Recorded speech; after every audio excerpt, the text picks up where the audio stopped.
If we look at Facebook, for example, it's become very much a pay to play. And where if we looked at LinkedIn, there's not a ton of that. There is advertising, but if you've got a strong following on LinkedIn, the ability for you to reach is exponential. The other thing too is that there's very little gatekeeping. And what we mean by that, we're going to talk about this here in a minute, but if you're targeting, let's say you're targeting an architect or you're targeting a principal or CEO, they may have somebody who's in front of their phone line. They may have somebody who manages their email. The majority of the time, they don't have somebody that manages their actual LinkedIn account. And so when you message someone, you connect with someone, you're actually connecting with that individual, not some sort of gatekeeper. The other thing here too is that targeting tools are largely untapped for most companies in our industry. Most people don't even know how to do what we're going to be going over today. And marketers like myself have not ruined this platform yet. So that's why there's a lot of opportunity here. Cool. So why is social media essential?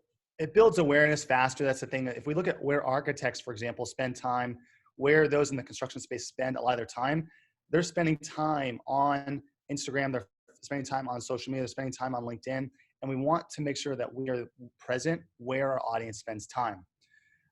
There's a variety of platforms and ways to connect, but the thing is we want to be authentic. We want to humanize your brand, your organization, and then ultimately find ways to engage with people. So I think what's important to note here too is that there's a difference between all of the other social media platforms and LinkedIn.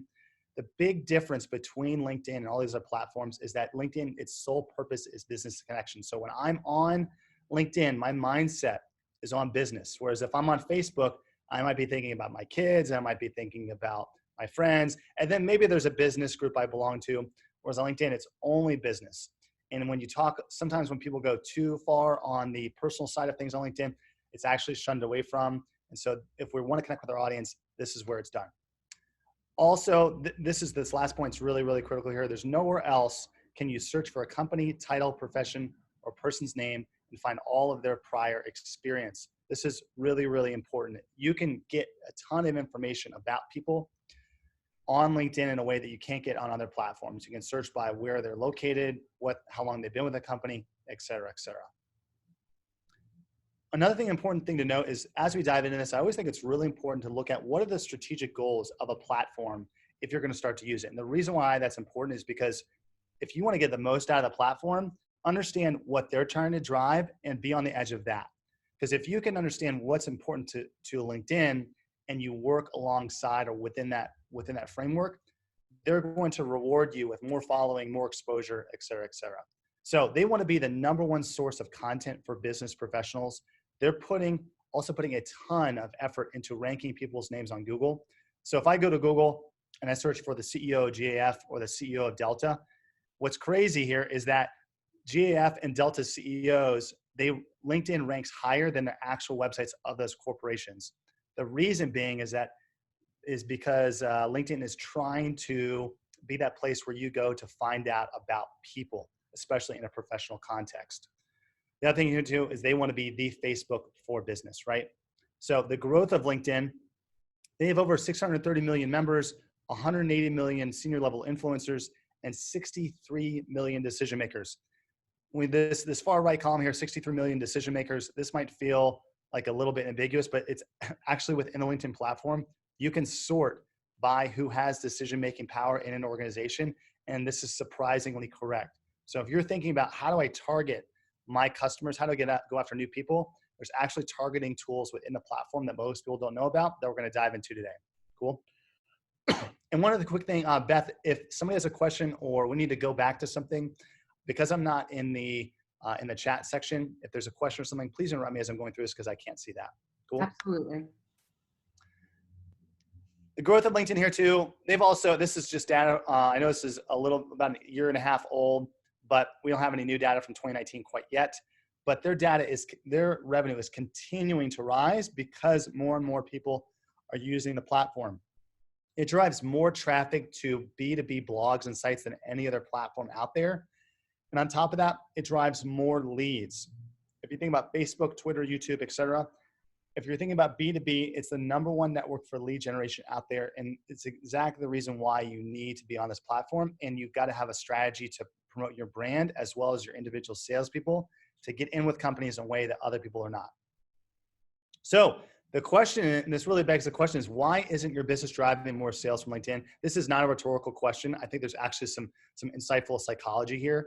If we think about Facebook, people are on Facebook and they might be there and they might go, oh, well, I love Facebook because they have cat videos. Facebook has trained us to use social media to find content and promote things that we find interesting and funny. And so then we go over to LinkedIn, we go, I love LinkedIn. I wish they had cat videos, because people view LinkedIn as a social network like they do Facebook. And so they're unsure of, oh, how do I use this tool to actually get in front of the right people and leverage it the right way?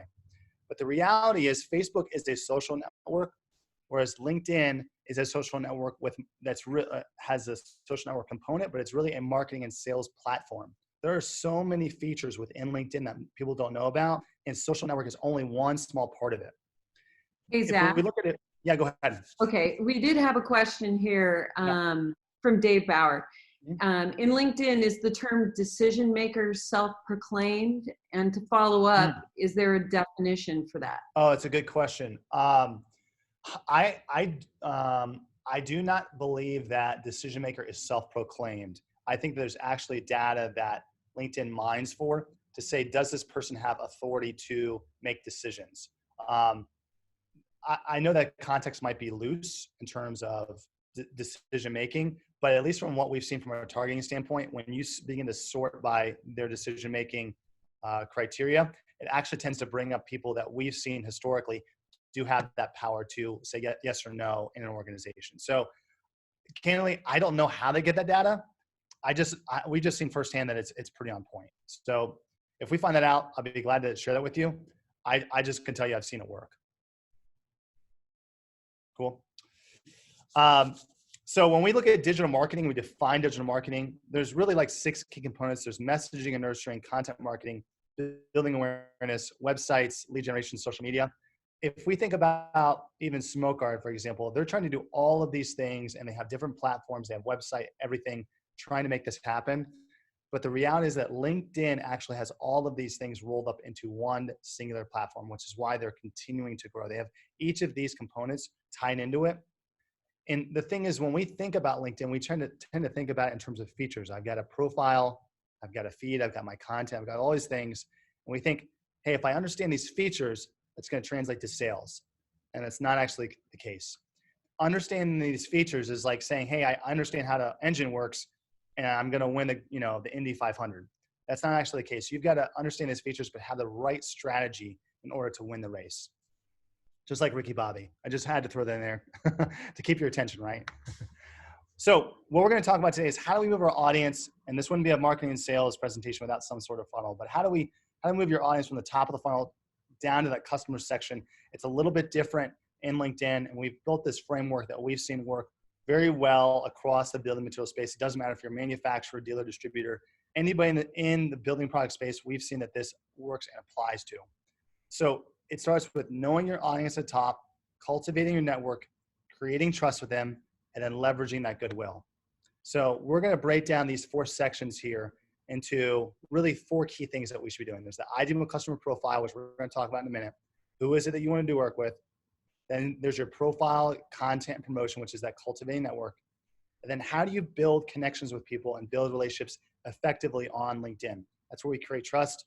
And then that final portion, which is what people really care about, which gets amplified if you do the things above it. Outreach and sales conversations will come naturally and organically if you do the 3 things above it. From a time investment standpoint, typically people go, this feels like a lot of work. I can't commit to it.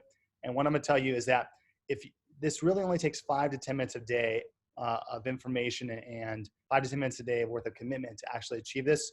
And then if you do that, it's going to help build your brand, create inbound, and open up outbound opportunities. Cool. So before we go further, again, I think there's 2 really, really important things to note. And we touched on this a little bit already, but LinkedIn provides you ideal customer visibility. There's no other platform out there that you can go to and say, let me go find more potential customers. Let me find out all of their information, do advanced searches on them, and collect information other than LinkedIn. And the other thing too is ideal customer accessibility. We can get directly to, cut through all the gatekeepers directly to them if we have the right strategy. But we've got to be tactful. We have to have the right strategy to do that. And it all starts with your profile. Cool. Beth, any questions before we dive into the profile and what people need to be doing? No questions right now. Okay, great. So we've broken this out into 5 systems. I know I'm going to go through this quickly because we got a lot of content. I want to be respectful of your time today. Again, all of this information here we're going to be passing out. So if you feel like we're going very quickly, it's intentional because we want to give you as much as we can, because there's people in this presentation who are very experienced and those who are just getting their feet wet. But the first thing we're going to talk about is your profile. Now, when we tend to think about a brand, we tend to think about the brand's page on LinkedIn. But within LinkedIn, people buy from people. And so making sure your sales team, your marketing team has the right people is critical, or the right setup of the profiles is critical. So I found this guy. His name is Brian Kraft. He's an architectural sales manager at Guardian Industries. I don't know him personally. I have nothing against him. So when I'm critiquing his page, it's not because I don't like him. So when I go to his page, I ask myself, well, if I find him, why should I buy from him? I see his title, I see his name, I don't see a picture, I see I have a couple connections. There's really nothing about this that tells me I should buy from him. And this is a systemic issue, I think, across multiple industries, is that people tend to view their profile page as a resume. Hey, here's my name, here's my title, here's what I've done in the past. And if you want to land work, if you want to grow your exposure, you have to start to think about your page as an actual landing page to your customers in a way that matters to them versus just talking about yourself. So the first thing we want to think about if we want to create a high converting LinkedIn page, this little framework we built, is to start to think about what somebody sees above the fold. Above the fold is a term that's used in marketing, which says, what do I see when somebody first comes to a page without scrolling, right? So above the fold, depending upon your browser, it's either gonna be the first line or the second line, how much you have. But there's nothing above this that really speaks to me. If he's targeting architects, it speaks to me as an architect and says why I should reach out to him. Because that's really the goal, is how do I build my profile and my strategy in a way that gets people to reach out to me? Even if I look at mobile, there's nothing on here which is important, because this is where a lot of people spend time. And there's nothing on here that really tells me why I should connect with Brian. So always be thinking about the fold, but the first thing to think about is your header image. This may feel like a no-brainer, but this header image is the area on the page that you have the most real estate. You have the most real estate to change, edit, include information, provide that value proposition about your organization. A lot of people will include like a picture of their products. We tend to recommend actually including some text. Include something in here that talks about yourself. So an example here, I have my profile picture. I'll use this as a reference point a couple times. We say, turn your online presence into your best salesperson, building materials, digital marketing. The reason why we do that is because we want somebody to know our value proposition right out of the gate. The other thing too, just a quick hack and thing to know, is that we align this to the top right of our profile, because we want, one thing that happens is when LinkedIn shrinks us down to mobile, they shrink from the top right-hand side. So we want to make sure that if you were to put it, let's say, on the left side of the image or the center, part of your text will get cut off. So we have our header image. The second thing is the profile photo. Again, this feels like a no-brainer, but Brian, and we see this time and time again, does not have a profile photo. Create a profile photo, smile, look forward, be approachable. Don't do one of these things. I actually found these on LinkedIn. This guy's got a Santa hat. The guy below him looks like he's at like a keg event.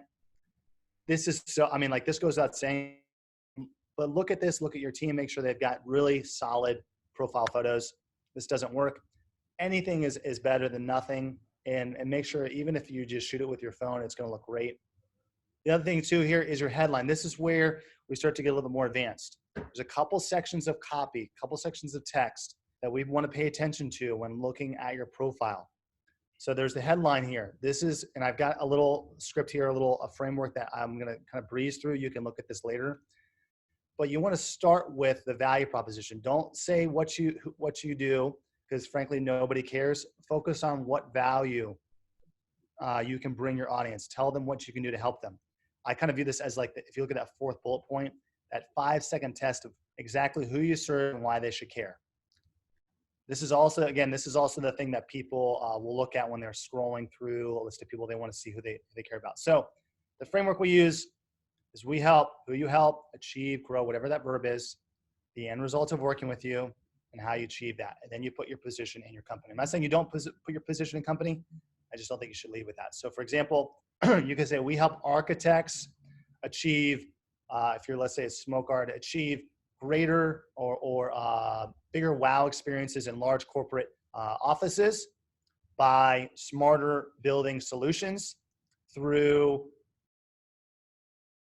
advanced technology in smoke and fire protection, something like that. I'm kind of spitballing, but you can kind of see what is the value that you can give, and then you put the position at the company name. Make sense? So I give my example here and I break this down. I'm not going to go into this in too much detail, but we go through who we help, the result of working with us, and how you achieve this. You can reference my account. And by all means, if you go and you change this down the road, if you go and you want to tweak yours and you want to shoot me a note to get my initial reaction, I'm here at your disposal. Feel free to drop me a line. But it's a very simple framework that you or anybody on your team can begin to roll out in your organization. Cool? And then finally, here's a summary. So we've got above the fold, making sure you're thinking about that, your header image, your profile photo, your headline, and the summary. The summary is typically where people start to talk about themselves. This guy, Brian, has nothing, but this is really where the magic happens, because you pique their interest with your image, your profile photo, your headline, and your summary is where you tell that story of empathy. You step into your audience's shoes and tell them, hey, I understand what it's like being in your space. I understand the problems that you run into. These are things that we're seeing, and this is why you can trust me to help you solve these problems. Don't just tell me what you've done. Talk about what matters to your audience. So the way we break this down, and I'll give you, there's actually a downloadable here. I'll show you at the end of this section, but it's a funnel of sales copy. So we're going to start with a call out. Who do you serve? What's the end result of working with you? How do you meet them? Essentially, expound upon your headline sentence. Start to dive in there. Then walk them through pain points. Let them know you know what you're dealing with. Even start with questions. If you're in sales or marketing, you should know what these pain points are. So if you're targeting architects, they care about durability, they care about quality, they care about their reputation, they care about all these things. Start to think about it from their vantage point of why they'd want to work with you or what problems that they run into. And then create that empathy and authority. This is where you can say, hey, we've worked with dozens or hundreds of architects. We've worked with these types of companies. We understand the problems that they run into and the authority that you bring to that situation. And then that why plus your end result. Why are you in this role? Why do you enjoy helping people? Do you just love the space? Do you love the opportunity to assist? Do you love seeing the finished product? And then what's the end result if your clients or customers work with you to help solve those problems? And this is important here too. I know I'm getting really in details. You're going to be able to download this later. But that qualifier. The qualifier is, what it means is like saying something like, but we're not right for these types of companies. If you can put something in there in your summary, and you can reference mine, for example, and I'll send this to you later. The reason why qualifier is really important is because people are always waiting for that catch. And if you have a qualifier, it disarms people because you're saying, I know not all business is right for me. I only want for people that are this kind of person. And when people tend to see that, it tends to let down their guard a bit and they trust you more. And then the call to action. What do you want? What action do you want them to take? So I list down mine right here. My call to action here on this last bullet point is I list my email and my phone number.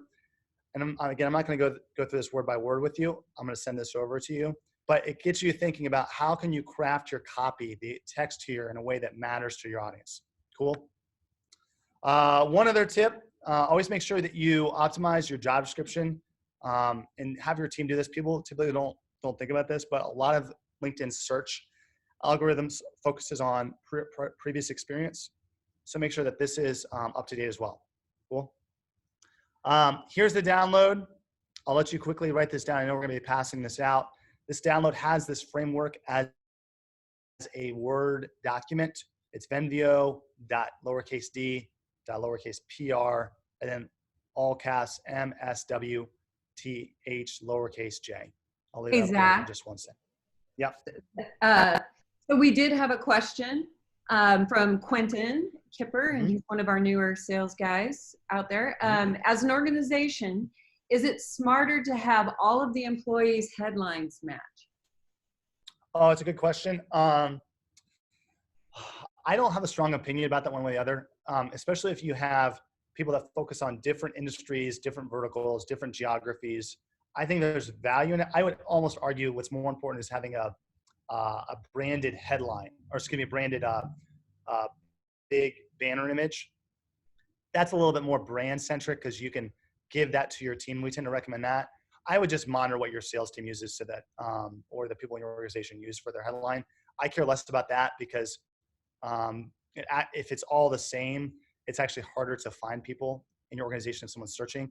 There's value in creating a little bit of differentiation. Cool. Great. Thanks. All right. Yeah. Okay. There's my question section. That's good. Okay. Finding your audience. This is really critical. Finding your audience. How do you actually find the people in your organization that fit your ideal customer profile? The first thing we recommend you do is create what we call an ICP. It's an ideal customer profile. This is a great exercise to be doing now that you're kind of locked up, can't be out in the field, right? An ICP is a fictitious representation of a real customer that you'd like to work with. I'm going to give you some examples of this here in a minute. This is based upon your knowledge as well as research that you do. You need to be doing this because it's going to help your targeting and how you go and you find people. So the things we look at here are demographics and psychographics. Demographics meaning the size of the organization, where the organization is, revenue, job titles, etc. Psychographics are things like pain points, goals that they're trying to achieve as an organization. So if it's an architecture firm, maybe they care a lot about their reputation. Maybe they care about serving a very specific kind of clientele. Maybe they're concerned about how do I grow my business? Like these are things that they think about psychographically. It's different than demographics. It's important to look at both because it's going to help your messaging and your targeting. Cool. So here's an example, and I'm going to include one that doesn't have a picture here in a minute. But demographics on the left-hand side, here's Sally, the CEO. What location of, you could fill this out and say, let's say she's in the San Francisco Bay Area. Size of her company is 100 people, revenue, title, etc. And then on the right side, what are her goals as a person? What are the pain points that she deals with as a CEO? What are the consequences if she doesn't deal with those pain points or achieve those goals? What objections does she have with working with you or your organization? What's her role in the purchase process? Keywords. What are things that she might be searching for on Google and or LinkedIn or other platforms? What's content that you have created that she may like or content that you found that they may like? And then technology.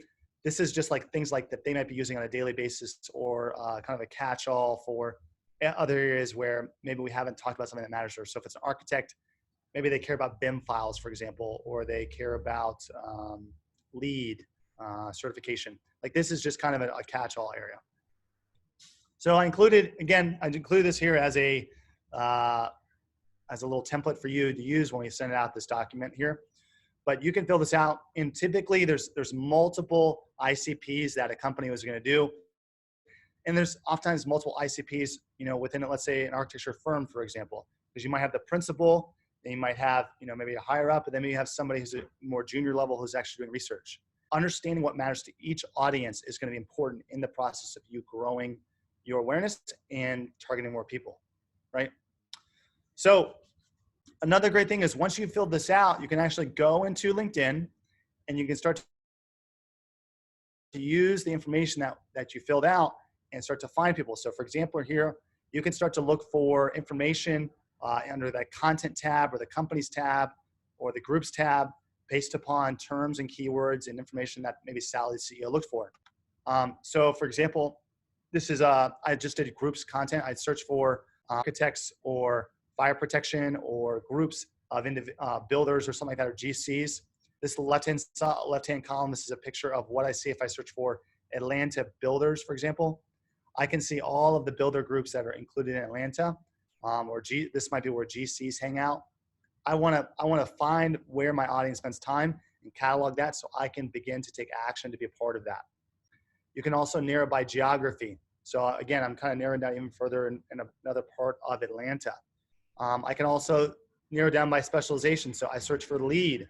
Here are all the lead groups, lead content that my audience may be interested in. I'm going to catalog all this and begin to join groups and follow hashtags that my audience may care about so that I can begin to engage with them. And then again, doing the same thing for content hashtag. Here's a woman who posted a picture, or this is an architect who posted a video of, let's see if this is actually a video. Yes, a video of a project they just completed. She included some construction architecture hashtags, and that's why it's gotten 8,500 views. This is a great example of why you should be following and keeping up to date with different hashtags and content. Because if, let's say, this individual posted this and this fits your ideal customer profile, you can begin to connect with them, engage with them, and build rapport with them so that you can then set up sales meetings after that over a course of time. Cool? Okay, locating ICPs. One thing, I mentioned this to Beth and prep for today, there's really two sections a part of LinkedIn. I know a lot of you are very familiar with the main LinkedIn platform, but there's a separate platform called LinkedIn Sales Navigator. I'm going to briefly touch on this. LinkedIn Sales Navigator is a sort of CRM of sorts, allows you to sort and find people without them knowing you're looking for them, as well as drilling down and getting updates on them as well. So as I mentioned this last point, it's an advanced CRM built on top of LinkedIn's database. This costs extra to use. We typically recommend this to people who are very sales focused. If you're in marketing, it's not tremendously important, but it's a great tool to know about. So I'm going to quickly jump over there, if that's okay. Let me just see if I can't pull this up.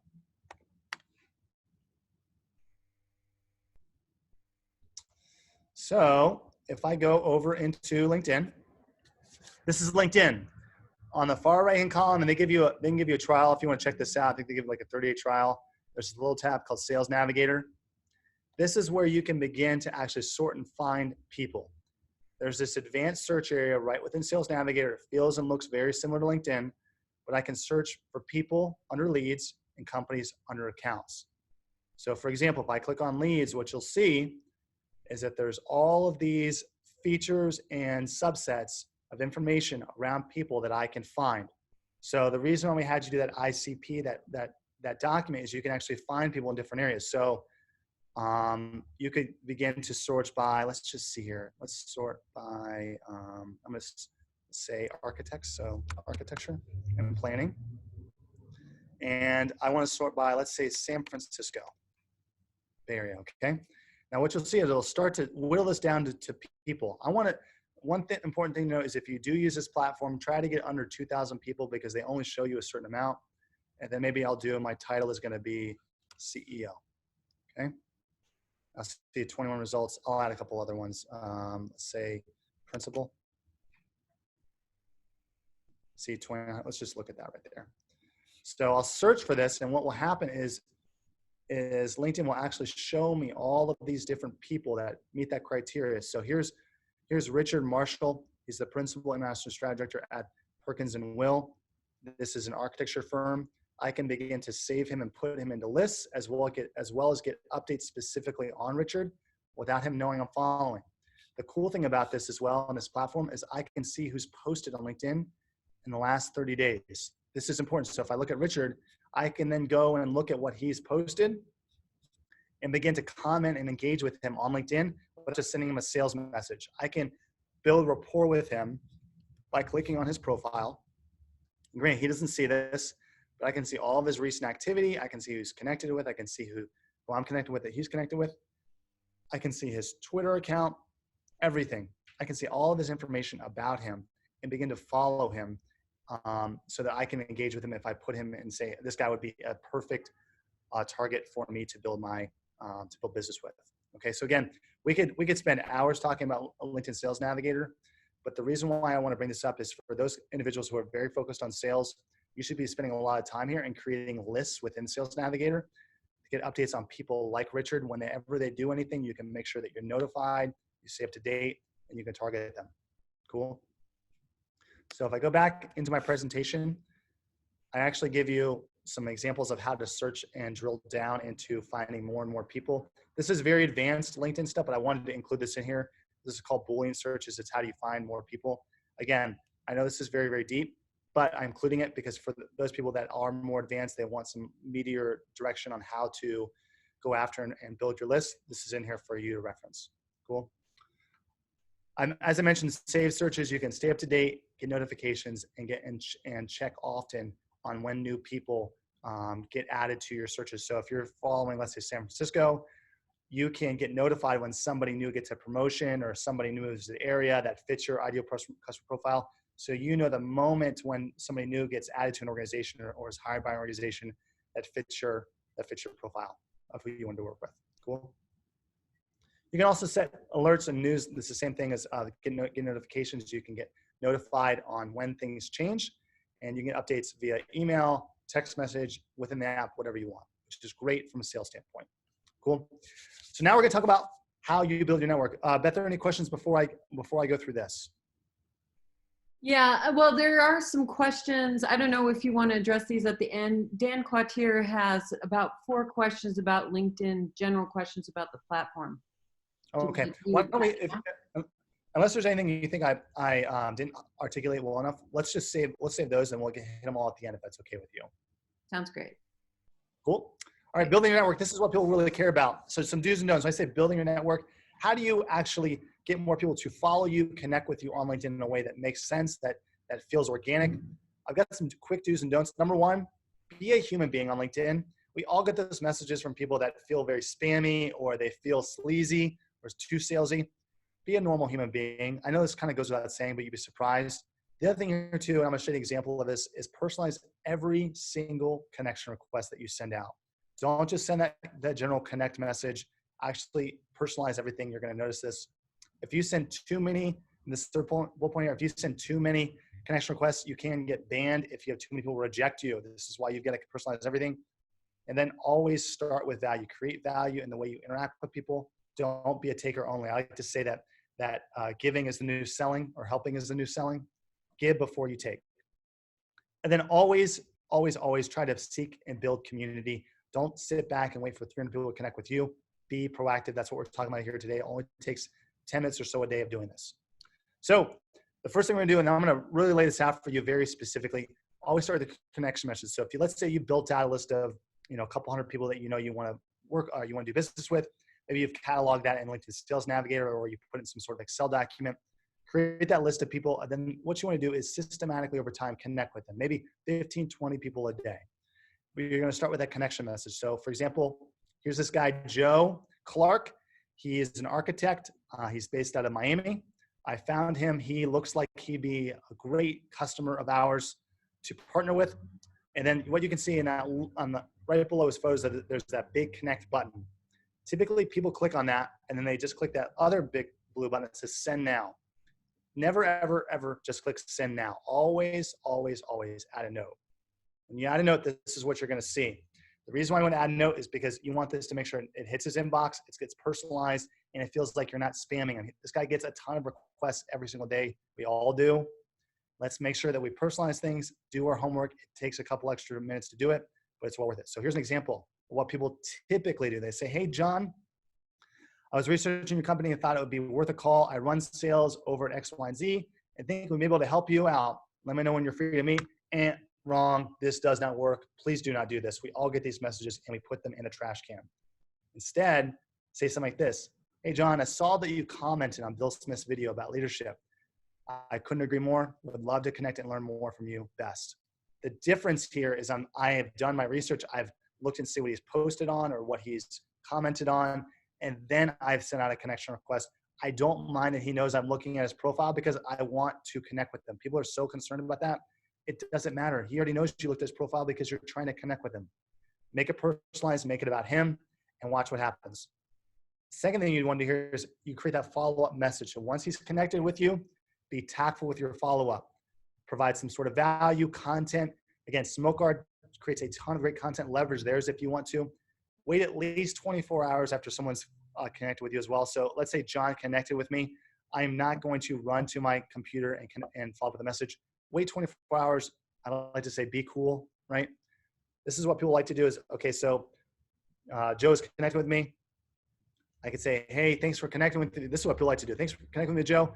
My company X, Y, and Z is the nation's leading manufacturer of this and that product. We have better quality products and more affordable prices. I think it'd be advantageous for us to jump on a call and see what partnership may look like. Again, this does not work. Do not do this. Do not sell out of the gate. Give. Always give, give, give. So I have here, thanks for connecting, Joe. I saw that you were a Notre Dame alumni. I'm a huge Irish fan, which I'm not, but I'm just putting that in there as an example. I also went on your website and noticed a few things that I think this article we wrote may help you. Let me know what you think best, and then I link to the article. Again, I'm not saying, hey, would you like to jump on a sales call? It's like, this is like asking to get married on the first date. Don't do that. Be a human being, be real, build connection. And this may take more time than what you feel comfortable with, but watch what happens. You're actually going to get more qualified conversations because people are going to trust you. It's going to build your brand as well as an individual and an organization. A couple of things here too. When trying to find people, look for influencers in your area, whether it's geographically or in your space overall. Find content from them, send them to other people, comment on comments that people find, and watch what happens. You're actually going to grow your following and your connection base there too. Also looking at hashtags, which I mentioned already. This is where people build community, right? So we've gone through building out your profile. We've talked about how to find people. We talked about how to build connection with them. Now we're going to talk about how to cultivate. Cultivate meanings it talks a lot about network maintenance, about content. So I've got a lot of information here. I'm not going to read this to you word for word, but what this basically goes into is you can look within LinkedIn's platform to see who you are connected with from an industry standpoint. So if you're creating content, which you should be, or posting content on a regular basis on LinkedIn, what you want to be doing is looking at what type of people LinkedIn sees that you're connected to. So if you look at me, look at my profile, I'm connected to a lot of people in the building product space. So when I post content about building products, LinkedIn will push that out to a lot of building products people. Whereas if I'm connected to, let's say 20% building products, then some lawyers, then some people in healthcare or some old friends from high school, they're going to throttle my distribution of content because not everyone's going to find that interesting. A lot of people don't like hearing this, but you really need to think about trimming down who you're connected with. If there's people you're connected with that don't fit your ideal customer profile or don't fit that industry, I would have you consider actually removing them from your network and unfriending them or unfollowing them. That feels very taboo, but I'm telling you, if you want your reach to get expanded and for you to get more views and more people to find you, you got to be laser focused on who you want to do business with. Cool. So I list down here how to actually trim down your network. This is for those people that want to look into this, but there's actually a way of looking and seeing how finding people that you may not connect with anymore right within LinkedIn. The other thing too is that having active content publishers outside of having alerts set up on salespeople and other ways of finding active members of your network, you can allow you to interact with posts and articles that your prospects may be posting on. So you can also do this within LinkedIn Sales Navigator, but just finding people and finding where they post and then contacting or commenting on the post is really important too. This details how to do that in much, much further depth. The other thing from a content creation standpoint, again, this could be a talk on its own. A couple quick 4 bullet points: always post natively within LinkedIn status update section as opposed to posting external links or posting LinkedIn articles. I post to, I'm saying always do this, but I post to our Venveo blog a lot, but when possible, posting directly in LinkedIn and keeping with LinkedIn, it will amplify your reach to more of your target audience because LinkedIn wants to keep people in their platform. Storytell, be a human being, be real with people, tell them your perspective. Don't just post an article, tell them why you like the article.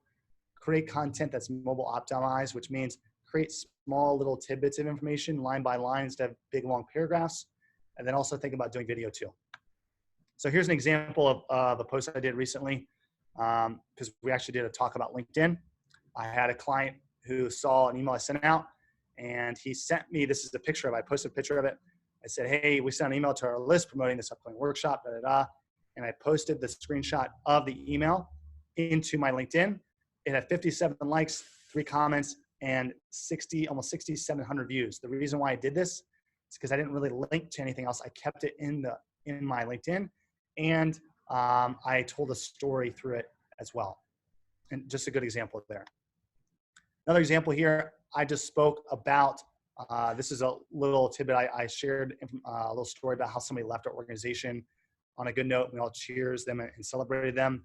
This got a ton of comments and likes. This has nothing to do with me selling to my industry, but has everything to do with personalizing who I am as an individual and creating rapport in the space as well, right? So I encourage you to be real. This might feel uncomfortable, but growth doesn't happen unless you embrace uncomfortability. So try doing things like this as well. Okay. Hey, Zach. Yeah, go for it. There's a question from Angela Hudson. Okay. What are your thoughts on Hootsuite? I think Hootsuite is great for posting content for your brand. Like if you're thinking about how you can systematically always have content in your brand's feed, that's great. For your individual profile, your individual LinkedIn and your sales team's individual LinkedIn, I would recommend you could use it, but I've just seen it be more effective if they're managing it on their own because they can manage comments and likes more effectively too. If you want to use it for your personal brand, I'm not positive they've got that feature functionality. If you want to do it, go for it if they can do it. I just think it's a matter of just always trying to commit to it. And if you've got to use Hootsuite to do it, then go for it. Cool. Likes and comments. If someone likes or comments, always respond to them. Click on the section of your post and simply go down a list of people, comment, like that, because what LinkedIn wants engagement. They want to keep people there. And so if you're actively helping them do that, it's going to be very, very helpful. The other thing to note too is that is if this last bullet point is that if you like and comment on people that fit your ideal customer profile, LinkedIn will also begin to push that to people who are second and third degree connections of people that you may not be connected with that fit your profile. And that's why posting content is so critical. So here's an example of one where we talked about the biggest mistake when selling to architects. We interviewed this guy who sells to architects, and I show he got 6,700 views. This little video we did, 79 likes, 21 comments. This got huge reach because we made it a key part of our work was to make sure we comment and engage with each person. So here's all these comments, here's all these likes that we're trying to engage with people. LinkedIn saw that, amplified it, and it got exponential reach, right? Here's this guy, Phil Scardino. I don't know if you guys know this guy. He's based out of Australia. He talks and promotes a lot of content to his audience. He's a manufacturer, but also works with dealers. And he promotes to GCs and contractors. But all he does is gives them content and tries to engage with them in a really personal way. And so I would just recommend you check in his strategy as well. I already mentioned influencer content hashtags, but seeing what they're doing and reposting is always a great way of keeping up to date. I just include this in here again as a reminder. I know we're kind of getting, we have a lot of information we've gone through. You want to quickly pause, Beth, with any questions? Yeah, there's a couple of questions here. So Brent Powers is asking, can you speak to the value of company profiles versus our personal profiles? Should we invest effort in both? I think if you can, the answer to that is yes. Personal profiles are still getting a bigger reach than brand profiles.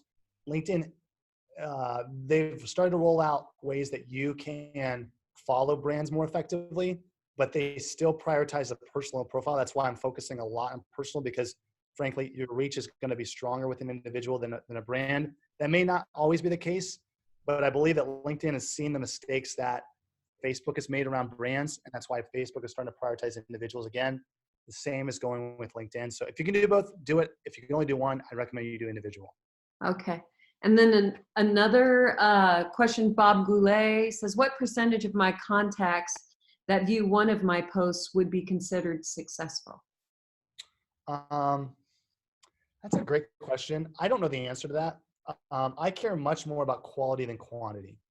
If I have 3 people who view an article, but those 3 people are my target audience, then that's a win. The other thing too is that if you start doing this and you haven't done this to date, it's kind of like going to the gym. You're not going to see big wins out of the gate, but the more you do it, the more you invest in it, the greater the return. Part of what you're doing is you're training LinkedIn to know that you're trusted and that you're a trusted guy, you're a trusted partner.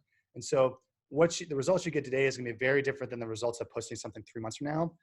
Because over time, LinkedIn is going to push your content to more and more people because they know that you're not just a fly-by-night person, or you're not just kind of winging it out there. You're really investing in the platform. Like the things I post today, I get exponentially more reach today than I did a year ago because I'm constantly pushing more and more of the platform.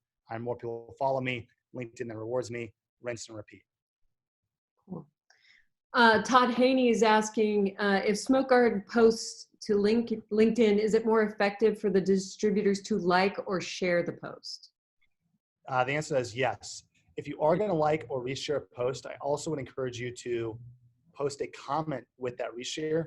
The reason being is you want to give your audience a reason why you're resharing it. Give me some context from your perspective why you think this is valuable for me as a person to read. It will also probably reach more people if you include a comment too. Cool. And just to circle back around to Dan Quatier's questions of earlier, In general, he's got about 4 questions here. The first one is let's see, the congratulating people on their 1-year anniversary and things he thinks is kind of sophomorish. He's wondering about your perception of that. He also is saying that it seems to be way too geared to job seekers, and he dislikes getting the prompts from LinkedIn, and also the recommendation thing. These are all things that he thinks that, yeah. I agree. I mean, the congratulating on, anniversary, I think is fine. A person's going to get a lot of comments about that. If you're going to do it, be personalized with it. Hey, John, congrats about this. I've really enjoyed. I mean, just go the extra mile if you're going to do it. The recommendations are great. What was the third thing? I'm sorry, recommendations was the third thing. The job seekers was the other thing. Yes. One thing that LinkedIn is trying to figure out is up to date. It's been very focused on job seekers. They're starting to roll out the ability for lead generation directly within the platform. I can tell you from this approach we've outlined here, and you'll notice here that we have 5 systems within this, and we haven't even talked about appointment setting until this last system. If you follow the process here of building your network, creating content, posting that content, engaging with your audience, what it will do for you is the ability to reach out to people to set up appointments. They haven't really done too much in that area because they don't want to spam or ruin the platform, but it's definitely going more in that direction because they see the value in lead generation. Cool. And a question from John Owens. He says, I may have missed this, but are the recommendations viewed as fluff, or do they have real value for your network? Is this generational? Oh, he's talking about the recommended people to connect with? I believe. Is that what he's asking about? I believe so. John, if you want to try, if we're not getting it. Yeah, so what LinkedIn does is, and this is actually, go ahead. He did. He says people recommending us. So recommendations written by others about a person. That at one point in time, I think mattered a little more than it does now. I don't think it can hurt. I don't think it's the biggest thing because frankly, LinkedIn has started to deprioritize that in their layout. I don't think it's critical because I think everyone expects it, but it's nice. But I wouldn't say it's the most important thing. Cool. Okay. And here's another question. This is Dustin Adler. I reach out via email if it's a strong relationship by sending cookies, etc. If I get a notification for someone's anniversary or birthday. That's called being a super ninja. That's awesome. That is like next level. I'm very impressed. That's smart. Dustin. Yes, for sure. Okay, cool. Dustin, my birthday is December 2nd. If you guys a little away. Okay. All right, I've got a couple more things. I know we're kind of bumping against our time. Yeah. Okay. Beth, I've got 3 slides here. If you're thinking about outreach, by the way, Beth, have you ever gotten those in-mail messages from LinkedIn before? Those email messages? It's like, hey, so-and-so wants to connect with you. It's an in-mail message. Yes. Those are horrible, right? True. They're horrible. I'm not recommending that at all. When we say outreach and appointment setting or appointments, everything up to date is based upon, predicated on the idea that you have built rapport with the people that you're doing outreach with. Rules of thumb: don't go straight in for the ask. Build rapport. Create that relationship first. Ask good questions. Be concise. Deliver value. Methodical, and use tact. Use context and be consistent. And then don't pitch an invite. I've already mentioned this a lot. That will also put you in LinkedIn jail. When you're connecting with people, this is just a quick framework you can reference, and we'll send this over. But when you're reaching out to people, I like to say give value at least 2 or 3 times before you ask for something in return. A great way of introducing yourself is, especially if you're in the geographic area of somebody you want to do work with, is just offer to get coffee. Don't go and say, hey, can I bring in a sales pitch? Can I meet with you about upcoming projects? Start with, if you look at this system here, it's at the very top, intro contact message, then follow a message with some sort of article, and then a re-engagement message. And we say an ego hit, something about them, and then send over another article or maybe an in-person coffee, and then don't push it too far. Follow message, and then maybe set up alerts on that prospect. What we find is that if you are giving, you'll notice give, build rapport, build relationship, and then say, hey, Bill, I noticed you posted this article. You guys did this work. I'd love to grab coffee with you if you've got time in the next couple weeks. What's your schedule look like? Somebody's much more likely to do that if you've built a relationship with them over the course of a couple months by posting content, liking their content, commenting on things they've done. They're much more likely to engage with you because they realize you're not some sleazy salesperson, right? There's a workflow document here as well. I'll just link to this if for those people that want a little bit more in-depth workflow for doing outreach. You can download this. Make sure case sensitive is important. But this will give you a little bit of a framework to say, how do I do outreach in a way that doesn't feel salesy or sleazy? This is a good reference point for you. Cool. So that's everything I've got, Beth. I know we're butting up against our clock here. Are there any questions that you want to go into or go over? Hopefully, Okay, this was valuable. We do have one question from Dia Paroli. She says, I see some people that post every single day on LinkedIn. How much is too much when it comes to posting? If her audience finds it valuable, I think it's great. She's posting a bunch. Cool. If people like it and it's valuable content, it's unique, it's not about, she's not self-serving, I don't think it's too much. I would say don't get overwhelmed with post, with the idea of posting every day. Start with once every week or so, and then work up from there, But there are people I know who post multiple times a day and they get great results from it. Cool. Great. Well, thank you, Zach. That's awesome. So we're going to make this content available to you in follow-up, and we have recorded this presentation as well. So we'll have it on the books to refer to. So anything else? No, I think I know we touched, go ahead, I'm sorry. Oh, sorry. We got Patrick McWard really quick. It says, what about Instagram or other social networks?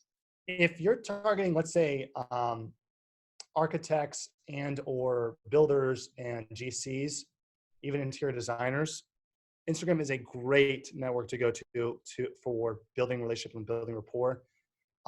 They spend just as much, if not more time on that platform. It's sometimes harder to engage with them to build individual rapport and get appointment setting, but I can tell you it's where they go to build their business. It's where they go to get inspiration. And if you can do both, I'd go for it. Cool. Great. And you're fine with attendees reaching out to you directly, Zach? Yes. Yeah. Feel free to reach out to me if you've got questions or you want to connect. There's something you need help with. My email is zach@venveo.com. And we're always here to help. And I know we touched on a lot of information. We could go in deep into each section if we wanted to. So if there's something you feel like we didn't hit on or touch on, or you've got specific questions, feel free to reach out to me. I'm more than happy to assist. Exactly. And I'm available for, if you need to get a hold of Zach, I can get you there too. So, well, thanks everybody. It's so good to see we had 75 attendees. So, so appreciative of your time, and let's go forward and do good things. Great. Thank you, everybody. Okay. Thanks. Mm-hmm.